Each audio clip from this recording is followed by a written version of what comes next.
Emma and Luke were halfway through a week-long road trip, eager to take in the countryside and escape the bustle of city life. When the sun dipped below the horizon and fatigue set in, they spotted an old roadside motel just off the highway.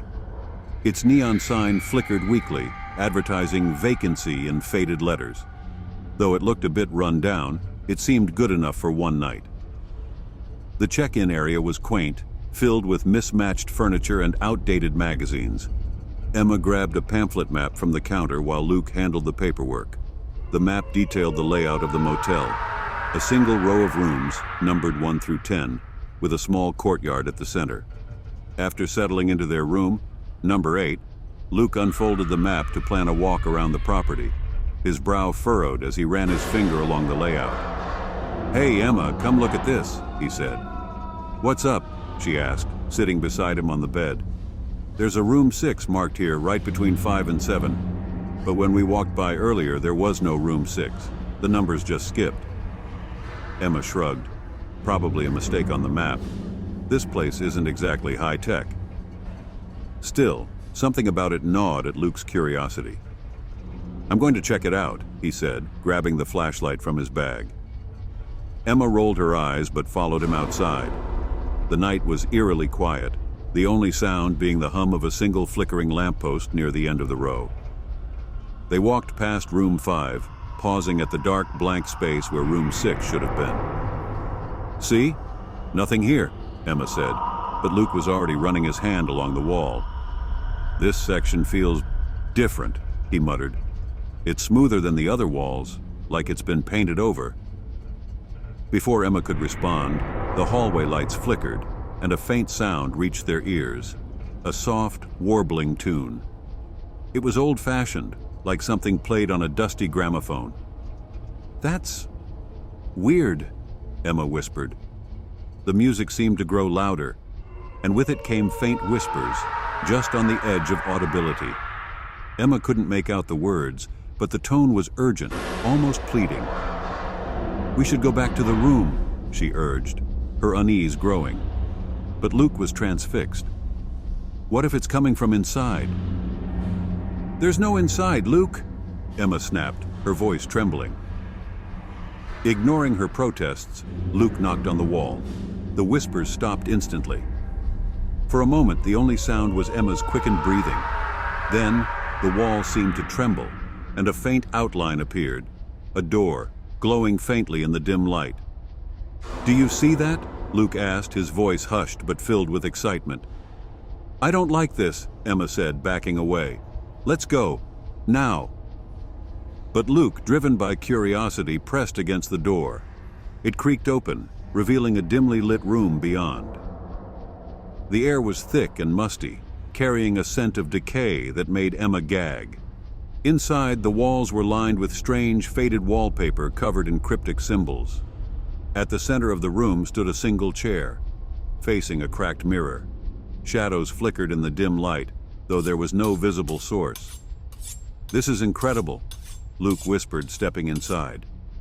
"No, Luke, please don't," Emma started, but the door slammed shut behind him with a deafening thud. "Luke!" Emma screamed, pounding on the wall. But the glowing outline was gone, replaced by a solid, unbroken surface. She ran back and forth along the hallway, shouting his name, but there was no answer. Desperate, she rushed to the front desk, where the clerk sat reading a dog-eared paperback. "My husband, he's gone. The wall. It turned into a door, and now he's trapped inside." The clerk glanced at her without emotion. "Ma'am, there is no door. There is no room 6. "Yes, there is. It's right between. There is number room 6, the clerk repeated firmly, returning to her book. Emma spent the rest of the night searching, pounding on walls and calling for Luke, but he was nowhere to be found. Exhausted and terrified, she returned to the front desk at dawn, only to find the clerk gone. The entire area where room 6 had been now looked entirely ordinary, just a blank wall between 5 and 7. She called the police, but when they arrived, there was no sign of Luke, no sign of a door, and no record of his check-in. Frantic, Emma searched the property one last time before reluctantly leaving, feeling the eyes of the motel's empty windows watching her every step. Years later, travelers staying at the motel occasionally reported strange occurrences. Faint music in the night, whispers in the hallway, and a fleeting glowing outline of a door where no door should be. Locals would only say one thing: stay away from room 6 if you can find it.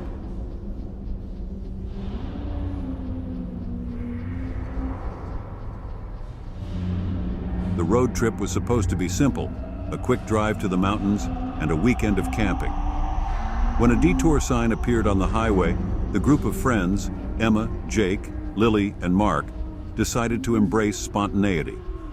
The old hand-painted sign read, "Welcomesfield, 5 miles ahead," and curiosity got the better of them. They figured a short pit stop in a quaint town might even be a memorable part of their trip.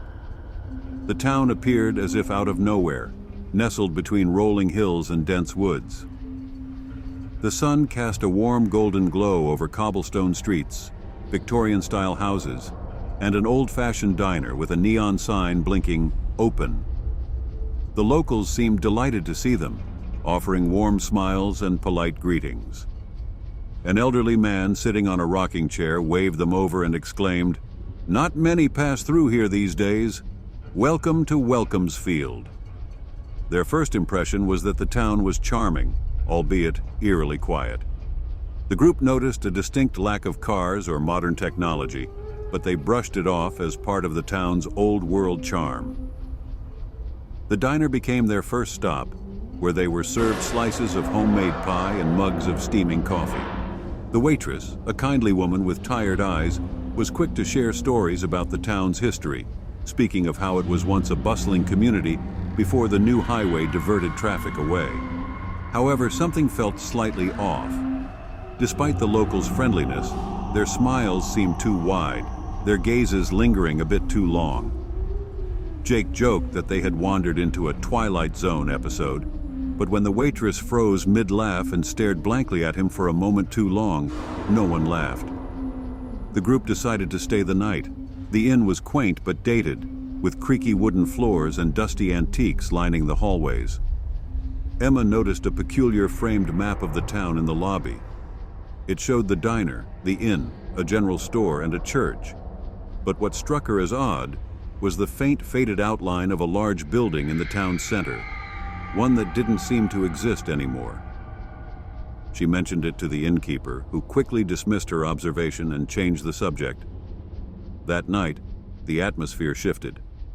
The warm glow of the streetlights flickered, casting strange shadows on the cobblestones. As Lily peeked out the window, she noticed something alarming. The general store they had walked past earlier was now a vacant lot, as though it had never existed. She pointed it out to the others, but they dismissed it as her imagination playing tricks on her in the dim light. Around midnight, the sound started. Faint whispers carried on the wind, growing louder and more distinct as the hours crept by. Mark thought he heard his name being called and ventured outside to investigate, despite protests from the others. When he didn't return after 10 minutes, the rest of the group followed, only to find him standing in the middle of the street, pale and trembling.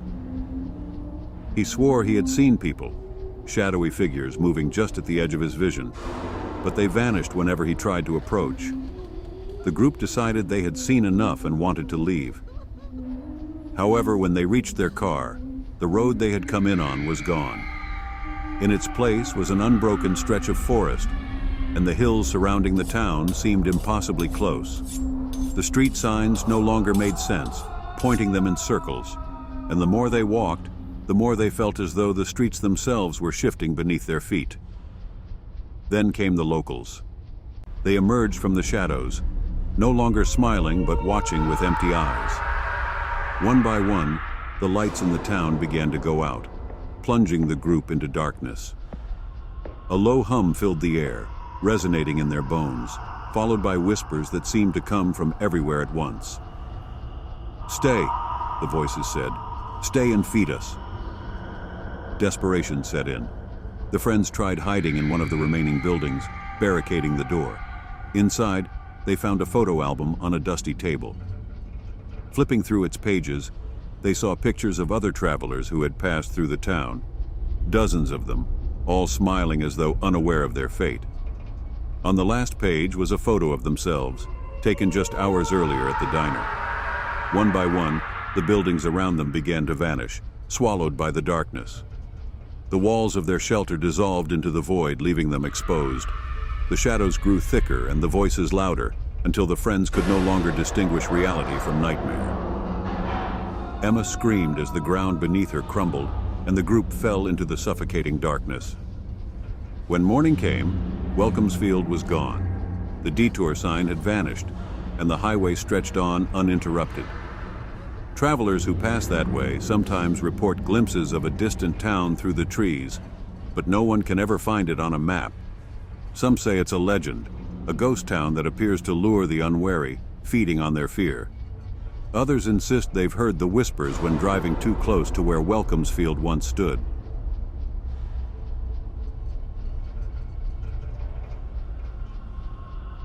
The autumn festival was bustling with life. Children running between hay bales, the smell of caramel apples in the air, and the glow of string lights crisscrossing the fairgrounds. Jenna and Mark laughed as they approached the corn maze, their hands intertwined. The sign at the entrance read, "Enter if you dare, the endless maze," in bold, dripping red letters. It was meant to be spooky fun, a perfect way to cap off their evening. As they entered, the cheerful sounds of the festival faded behind them. The corn stalks rose high on either side, forming walls so thick they blocked the light from the setting sun. Jenna joked about how easy it would be to cheat by peeking over the stalks if she were taller. Mark laughed, but there was an edge of nervousness in his tone. At first, the maze seemed straightforward. The couple laughed at wrong turns, teasing each other over who had the better sense of direction. But as the sky darkened, the maze seemed to grow colder. The sounds of the festival were gone now, replaced by an unsettling silence. They walked for what felt like an hour, but instead of nearing the exit, the paths seemed to lead them deeper into the maze. "This can't be right," Mark muttered, checking his phone for the time. There was no signal. Jenna tried to make light of it, but unease crept into her voice as she said, "Maybe they're just really good at designing these things." Then came the footsteps. Soft at first, they sounded like someone trailing them at a distance. Mark spun around holding his phone up as a makeshift flashlight, but the path behind them was empty. "Probably just someone else lost in here," he said, though his voice wavered.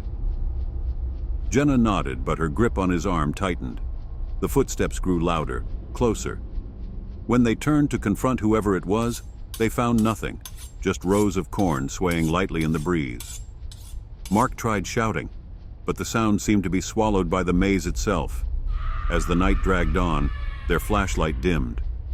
The air turned colder, and the walls of corn seemed to press closer together. They began noticing things they hadn't before. Small scarecrows tucked into the corners of the maze, their heads tilted at odd angles. One had a painted grin that seemed to stretch wider each time they passed it. "Wasn't this here before?" Jenna whispered. Mark didn't answer. Their growing panic turned to outright terror when they found their own footprints in the dirt, circling back to where they'd started hours ago. But this time, the scarecrow at the center of the path was different. Its head was no longer straw but flesh, with hollow eye sockets that seemed to watch them. "Run!" Mark yelled, grabbing Jenna's hand. They sprinted through the maze, turning blindly, ignoring the paths, pushing through walls of corn that left deep scratches on their skin. The footsteps were no longer distant but thundering behind them, accompanied by guttural whispers that seemed to chant their names. Bursting through one last row of stalks, they found themselves in a small clearing. At its center stood a wooden sign carved with the words, "You can't leave until you feed the maze." Beneath it was a pile of bones. Jenna screamed, but the sound was cut short as the corn seemed to come alive, wrapping around her ankles. Mark tried to pull her free, but the stalks coiled tighter, dragging her toward the center of the clearing. "Help me!" she screamed, her voice blending with the whispers now echoing all around them. Mark tried to fight the maze, tearing at the stalks with his bare hands, but they were too strong. He watched helplessly as Jenna was pulled into the earth itself, her screams fading into the unnatural silence. Alone now, Mark stumbled backward, his mind racing. The maze wouldn't let him leave. It needed a sacrifice.